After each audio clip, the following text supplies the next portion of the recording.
Equity mutual fund में यदि हम इन्वेस्टमेंट करते हैं एसआईपी मोड के थ्रू, तो ये उम्मीद की जाती है यदि आप लंबे समय के लिए एसआईपी मोड के थ्रू इन्वेस्ट करें तो अच्छी खासी रिटर्न मिलेगी।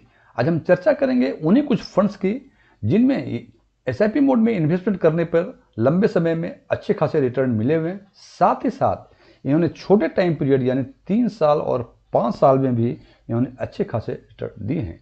अब हमने चर्चा की अच्छे खासे रिटर्न की। अच्छे खासे रिटर्न का मतलब वो फंड जो 3 इयर्स में कम से कम 30% का XIRR दे। XIRR means SIP mode investment के थ्रू रिटर्न। 5 इयर्स में XIRR कम से कम 25% हो, 10 इयर्स में XIRR कम से कम 20% हो और 15 इयर्स में IRR कम से कम 18%।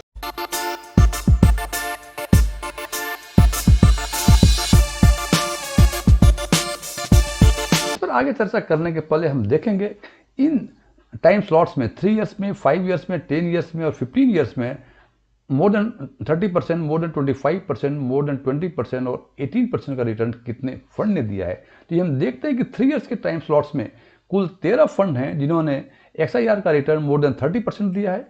5 इयर्स के टाइम स्लॉट्स में कुल 46 फंड्स हैं जिनका XIRR 5 इयर्स में मोर देन 25% है और 10 इयर्स के टाइम स्लॉट्स में टोटल 14 फंड्स हैं जिनका XIRR मोर देन 20% है और 15 इयर्स के टाइम स्लॉट्स में टोटल 21 फंड्स हैं आज के दिन में जिनका XIRR का रिटर्न मोर देन 18% है।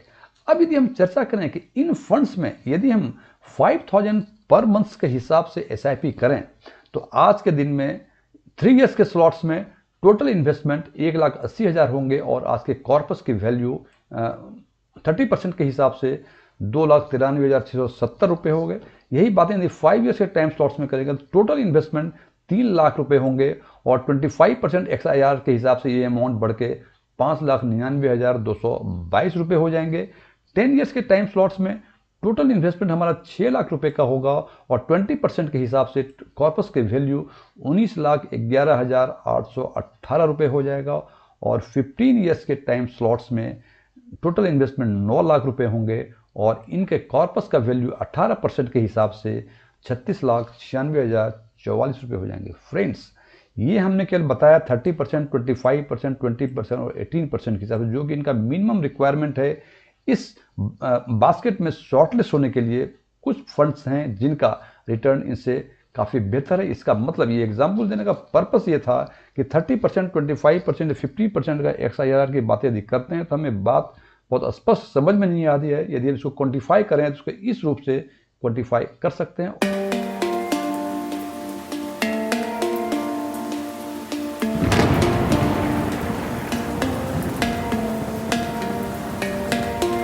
और हमने इन दोनों क्राइटेरिया को पूरा करने वाले फंड्स को शॉर्टलिस्ट किया है और इसमें केवल 2 फंड शॉर्टलिस्ट हुए हैं और वो फंड हैं, पहला फंड है क्वांट का स्मॉल कैप फंड, दूसरा है SDFC का स्मॉल कैप फंड। ये ऊपर नीचे लिखा है, ये कोई रैंकिंग नहीं है, ये जस्ट रैंडमली में लिखा हुआ है। और यदि इन दोनों फंड्स का यदि हम XIR देखें फॉर डिफरेंट टाइम स्लॉट्स तो देखते हैं कि क्वांट स्मॉल कैप का 3 इयर्स में 31.95% है, 5 इयर्स में 40.93% है, 10 इयर्स में 23.55% है और 15 इयर्स में 18.82%। और यही बातें यदि SDFC स्मॉल कैप फंड की करें तो 3 इयर्स में इनका XIRR 30.38% है, 5 इयर्स में 30.22%, 10 इयर्स में 20.77% और 15 इयर्स में 19.22%।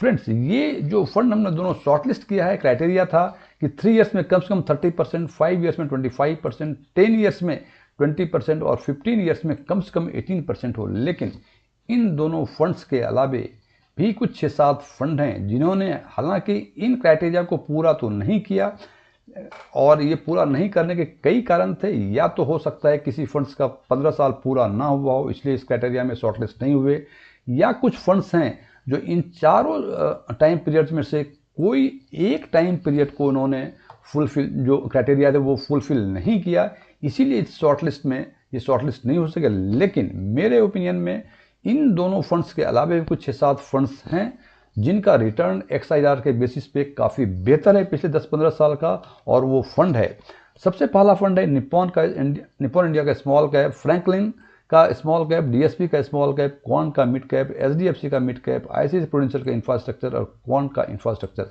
यदि सबसे पहले बात करें हम क्वांट की, क्वांट में देखते हैं कि ये इनके 15 साल पूरे नहीं हुए हैं, इसलिए इस शॉर्टलिस्ट में, इस बास्केट में वो शॉर्टलिस्ट नहीं हो सके। लेकिन इंडिविजुअल 3 ईयर्स, 5 ईयर्स और 10 ईयर्स का XIRR देखते हैं तो हम देखते हैं कि 3 ईयर्स का 32.94% है, 5 ईयर्स का 34.98% और 10 ईयर्स का 24.55% है। यदि इसका कंपैरिजन इन दोनों फंड से करें तो हम देखते हैं कि 3 ईयर्स और 10 ईयर्स का जो परफॉर्मेंस है इनका इन दोनों ही फंड से बेहतर है। हालांकि मैं फिर रिपीट कर रहा हूं, जो क्राइटेरिया हमने फिक्स किया था 15 ईयर्स का, चूंकि इनके 15 ईयर्स पूरे नहीं हुए थे इसलिए वो पहले वाले बास्केट में शॉर्टलिस्ट नहीं हो सके। अब बात करते हैं Franklin India smaller Franklin India smaller companies fund की। इन फंड ने में 10 ईयर्स के टाइम स्लॉट्स में केवल 20% नहीं पहुंचे, 19.5% ही है इनका। अदरवाइज ये बाकी तीनों टाइम स्लॉट्स को के क्राइटेरिया को पूरा कर रहे हैं।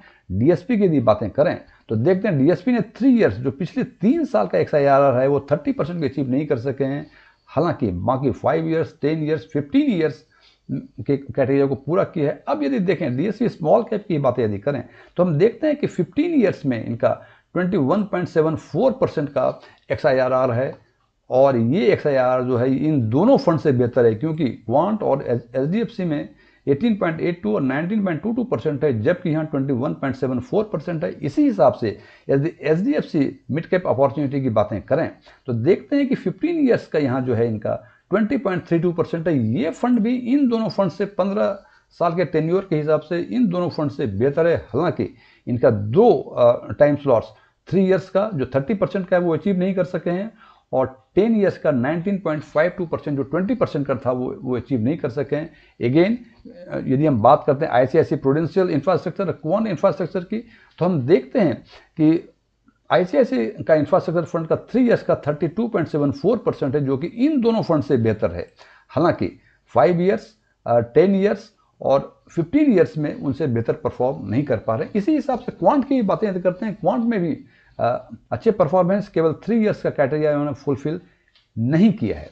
अब फ्रेंड्स, ये हमने फंड को शॉर्टलिस्ट किया, ये पहला बास्केट है और ये दूसरा बास्केट है। पहले बास्केट में all 4 criteria they have fulfilled और दूसरे बास्केट में कुछ क्राइटेरिया को पूरा नहीं किया, लेकिन फिर भी ये अच्छे फंड हैं।